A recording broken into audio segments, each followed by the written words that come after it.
আগামী 72 ঘন্টার মধ্যে ভয়ঙ্কর কিছু ঘটতে চলেছে ইরানে ভয়ঙ্কর প্রোটেস্ট শুরু হয়ে গেছে। ইরানের ফ্ল্যাগ দ্য ইসলামিক রিপাবলিক ফ্ল্যাগকে তারা ছিঁড়ে ফেলেছে। ইরানের সুপ্রিম লিডার খামেনির মৃত্যু চাইছে তারা। ইরানের জনগণ চারিদিকে আগুন লাগিয়ে দিয়েছে, এমনকি খামেনির স্ট্যাচুও তারা ভেঙে দিয়েছে। উল্টো দিকে ইরানের গভর্নমেন্ট সেখানকার ইন্টারনেট বন্ধ করে দিয়েছে। সেখানকার গভর্নমেন্ট তাদের প্রোটেস্টারদের উপরে গুলি চালাচ্ছে, যার ফলে অসংখ্য প্রোটেস্টার অলরেডি মারা গিয়েছে।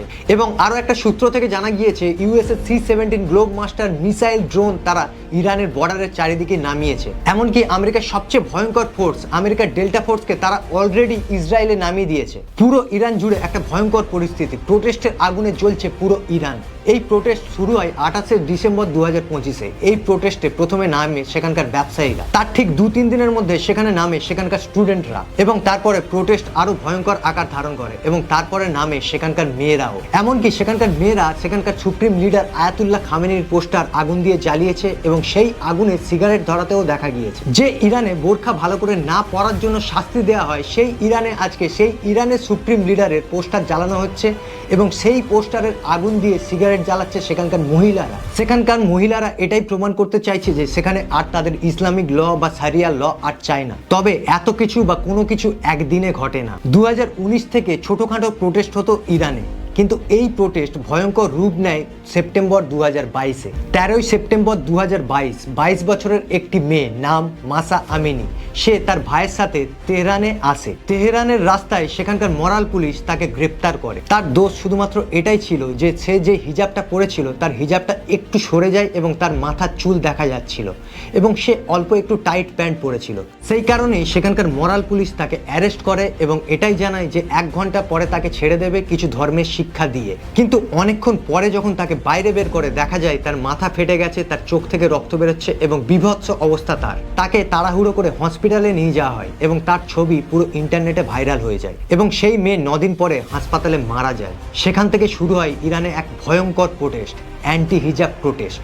কিন্তু সেই আন্দোলন ভয়ঙ্কর রূপ নিলেও সেই আন্দোলন কঠোরভাবে দমন করে সেখানকার প্রেসিডেন্ট ইব্রাহিম রাইজি। কিন্তু সরকার এটা বুঝে উঠতে পারেনি যে সেই প্রোটেস্ট অলরেডি হাজার হাজার প্রোটেস্টারকে জন্ম দিয়েই দিয়েছিল। আজ যে প্রোটেস্ট চলছে ইরান জুড়ে তার সবচেয়ে বড় কারণ হলো ইরানের অর্থনীতি। ইরানের অর্থনীতি ভয়ঙ্করভাবে ভেঙে পড়েছে। সেখানকার জিনিসপত্রের দাম আজ আকাশ ছোঁয়া। এসব সেখানকার ব্যবসায়ী বা সেখানকার জনতা আর মেনে নিতে পারছিল না। আর সেখানে এমন পরিস্থিতি হওয়ার সবচেয়ে বড় কারণ হলো সেখানকার সুপ্রিম লিডার খামেনি, এবং তার চেয়েও বড় কারণ হলো আমেরিকা ইরানের আজ যে স্যাংশন লাগিয়েছে তার কারণেই ইরানের অর্থনীতির আজ এমন অবস্থা। আর আমেরিকা কোনো দেশের সরকারকে সিংহাসনচ্যুত করার জন্য প্রথম স্টেপ এটাই নিয়ে থাকে। আর আমেরিকা কোনোভাবেই চায় না যে ইরান একটা পারমাণবিক কান্ট্রি হোক। যদি ইরান পারমাণবিক কান্ট্রি হয়ে যায় তাহলে মিডল ইস্ট থেকে আমেরিকা তার ক্ষমতা হারাবে। যখন আমেরিকা চায়নার সাথে টেরিফ লড়াই পারলো না, তখন চায়নাকে দমাতে আমেরিকা প্রথমে দখল করলো ভেনেজুয়েলাকে। সেই নিয়ে আমি অলরেডি একটা ভিডিও করেছি, আপনারা চাইলে লিঙ্কে ক্লিক করে দেখে নিতে পারেন। এবং ইরানে স্যাংশন থাকা সত্ত্বেও ইরানের 90% তেল কেনে চায়না। এবারে আমেরিকা যদি ইরানকে দখল করতে পারে তাহলে চায়নার মেজর এনার্জি সাপ্লাইকে পুরোপুরিভাবে শেষ করে ফেলতে পারবে। আর চায়নার কাছে রেয়ার আর্থ মিনারেলের মনোপলি থাকলেও, চায়নার কাছে সবচেয়ে বড় ম্যানুফ্যাকচারিং হাব থাকা সত্ত্বেও চায়নার কাছে তেল নেই। আর তেল ছাড়া কোনো সেক্টর চালানো সম্ভব নয়। আর এইভাবেই শেষ করতে চাইছে আমেরিকা চায়নাকে। আর সেই কারণেই ইরানের প্রোটেস্টারদেরকে ইনডাইরেক্টলি সাপোর্ট করছে আমেরিকা। আর একটু আগেই বলছিলাম যে ইরানের এমন অবস্থার পিছনে সবচেয়ে বেশি আরও একজন দায়ী আছে, সেটা হলো সেখানকার সুপ্রিম লিডার খামেনি। যেখানে জিনিসপত্রের দাম চড়া, যেখানে সেখানকার জনতা ভালো করে খেতে পাচ্ছে না, সেখানে সেখানকার সুপ্রিম লিডার খামেনি সেই টাকাকে, সেই জনতার টাকাকে ইউজ করছে প্রক্সি ওয়ারে, অর্থাৎ ইসরায়েলের বিরুদ্ধে প্রক্সি ওয়ার। এর জন্য হামাস, হিজবুল্লাহ, হুতি এদেরকে প্রচুর পরিমাণে অস্ত্র এবং টাকা পয়সা দিয়ে সাহায্য করে ইরান। আপনি একবার ভাবুন তো, আপনার বউ আপনার ইনকাম করা টাকা যদি অন্য কোনো ছেলের পিছনে ওড়ায়, অন্য কোনো ছেলেকে ল্যাপটপ কিনে দিচ্ছে, ফোন কিনে দিচ্ছে, তার যা যা দরকার পড়ছে সবই কিনে দিচ্ছে, কিন্তু এদিকে আপনি ভালো কিছু কিনতে পাচ্ছেন না, আপনার অ্যাকাউন্ট ফাঁকা। সেই জায়গায় আপনি তো একদিন না একদিন প্রোটেস্ট করবেন। আর তেমনটাই হয়েছে ইরানের জনতার সাথে। সেখানকার জনতা আজ ইরানের ইসলামিক ফ্ল্যাগের পরিবর্তে সেখানকার লায়ন ফ্ল্যাগ ইউজ করছে। এই পতাকা 1979 ফার্সি পতাকা। এই পতাকা দেখিয়ে তারা এটাই প্রুভ করতে চাইছে যে তারা আর ইরানকে ইসলামিক স্টেট হিসেবে দেখতে চায় না, তারা চায় একটা সেকুলার স্টেট হিসেবে ইরানকে দেখতে।